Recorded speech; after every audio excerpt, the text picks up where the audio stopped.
अस्सलाम वालेकुम। आज हम CC 3.1 चैप्टर 14 के पेज 4 में जो ISO और ब्रिटिश स्टैंडर्ड का जो कॉम्बिनेशन है, यहाँ पे उसकी जो इलेक्ट्रोड की क्लासिफिकेशन है और उसकी जो स्पेसिफिकेशन है, उसका जो कोड है कंज्यूमेबल का 2560 है।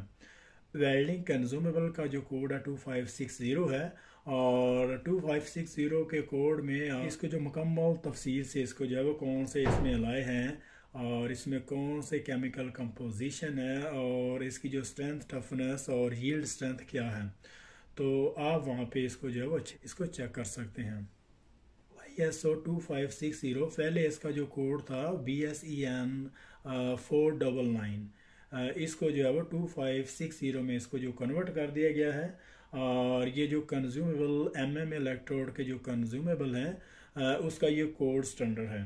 तो इसके हवाले से, कंज्यूमेबल के हवाले से, अगर आपको कोई भी उसकी जो टेंसाइल स्ट्रेंथ है, उसकी जो टफनेस है और यील्ड पॉइंट और कुछ भी अगर इसके मतलब अगर इंफॉर्मेशन चाहिए, तो आपको 2560 का जो कोड स्टैंडर्ड है इसको, तो सबसे पहले हम जो है टिपिकल BSEN स्पेसिफिकेशन 2560 है, इसका reference given in box letter, कितने टेम्परेचर पे उसको जो बैक करना है, उसकी कौन सी वेल्डिंग पोजीशन पे जो है वो यूज़ हो सकता है, उसकी आर करेक्टरिस्टिक क्या है और इसके अलावा उसकी फ्लक्स कोटिंग क्या है, कौन से केमिकल कंपोजिशन उसमें यूज़ किए जाते हैं और इसके अलावा उसकी यील्ड स्ट्रेंथ क्या है। तो सबसे पहले इसका जो टेबल का पढ़ने का तरीका ये है कि अगर आप जो 46 है यहाँ पे, तो इसको नंबर ए के टेबल में हम इसको देखेंगे।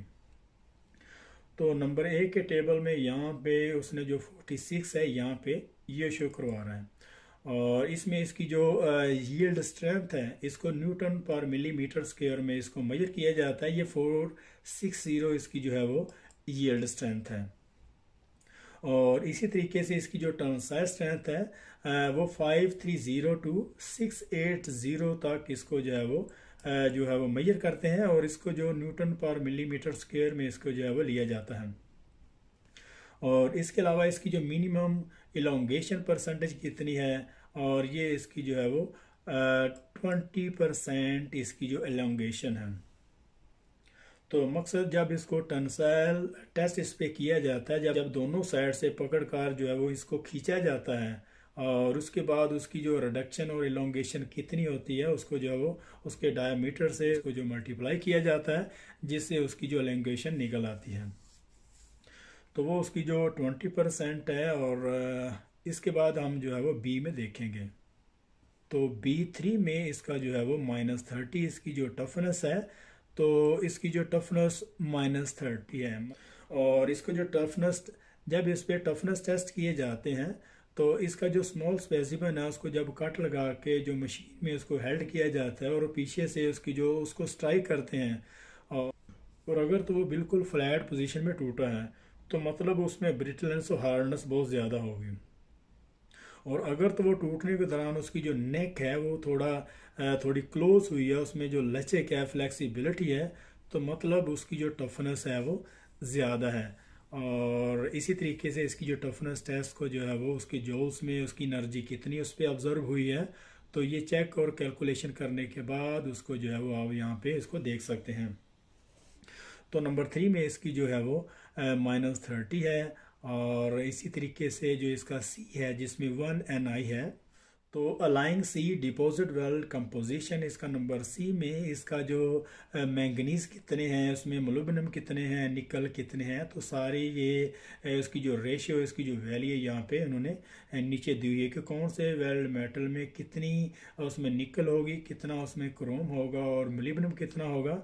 और ये सारी केमिकल कंपोजिशन के मुताबिक उसमें जो है वो उस पर फोर्स दी जाती है और फोर्स देने के बाद उसकी जो है वो वैल्यू टफनेस, उसकी जो हार्डनेस की वैल्यू जो है वो निकल आती है। तो नंबर डी में कवरिंग टाइप्स है और ए में एसर टाइप है और सी में सेलुलोसिक इलेक्ट्रोड्स हैं और आर में रोटाइल है और डबल आर में रोटाइल थी कवरिंग है यहाँ पे। तो आर सी रोटाइल सेलुलोसिक है और आर ए रोटाइल एसिड। तो आर बी रोटाइल बेसिक है और बी में इसको जो बेसिक फ्लक्सेस हैं।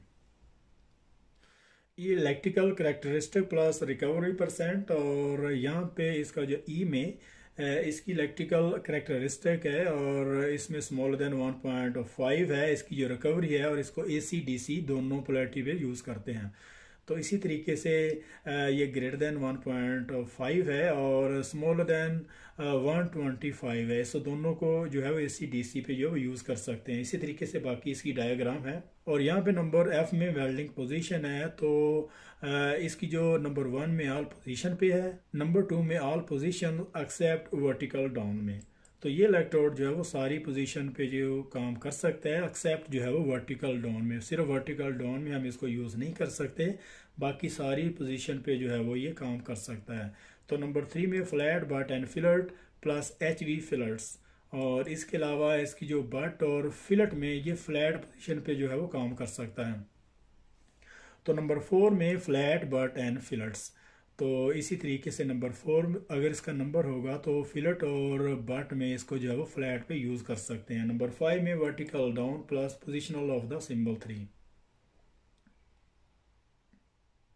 तो hydrogen content of the deposit weld metals, तो यहाँ पे इसके जो हाइड्रोजन कंटेंट हैं, बेसिक इलेक्ट्रोड के जो हाइड्रोजन कंटेंट हैं उसमें जो maximum H2 content ml millilitre 100 पर ग्राम्स, मिलीलीटर पर 100 ग्राम्स। और इसको अगर इसका जो सिंबल H5 होगा तो मतलब इसमें जो 5% से जो कम इसमें हाइड्रोजन होगी। और बाज़ इलेक्ट्रोड में H10 लिखा होता है और बाज़ में H15, मतलब जिस कैटेगरी का सिंबल होगा उसी के मुताबिक उसमें जो हाइड्रोजन जो है वो आप देख सकते हैं वो लेस देन 10 है या फिर लेस देन 15। तो यहाँ से अभी हम इसको देखते हैं। The strength toughness coating plus any light alloying element of BSEN 499 if applicable are the mandatory element of information that shall be shown on all electrodes. All other information is normally given on the electrode cartoon. और 2560 में इस electrode में इसकी जो coating है उसमें strength कितनी है, उसकी जो टफनेस कितनी है, कौन से अलाई एलिमेंट उसमें यूज़ किए जाते हैं, ये सारी की सारी इंफॉर्मेशन जो है वो ये कार्टून पे मेंशन होनी चाहिए ताकि उसकी सारी की सारी इंफॉर्मेशन जो है वो कार्टून पे मिल सके और पता चल सके कौन से इलेक्ट्रोड्स जो है वो उसकी क्या वैल्यू है। The strength toughness coating plus any light coating element of BS 2560 if applicable are the mandatory element of the information that shall be shown on all electrodes. All other information is normally given on the electrodes cartoon। वो ये बात कर रहा है कि उसकी जो strength toughness है कौन से उसमें लाए हैं, किस कैटेगरी की उसकी जो कोटिंग है, और ये सारी की सारी जो ज़रूरी इंफॉर्मेशन है जो हदायत हैं ये इलेक्ट्रोड का जो कार्टून है उस पर जो है वो मेंशन होनी चाहिए ताकि उसको बआसानी से जो इलेक्ट्रोड की जो स्पेसिफिकेशन है उसको जो है वो चेक किया जा सके। तो यहाँ पे हमारा 14.4 यहाँ पे ख़त्म हो रहा है। तो मिलते हैं नेक्स्ट पेज 5 में, तब तक के लिए अल्लाह हाफिज़।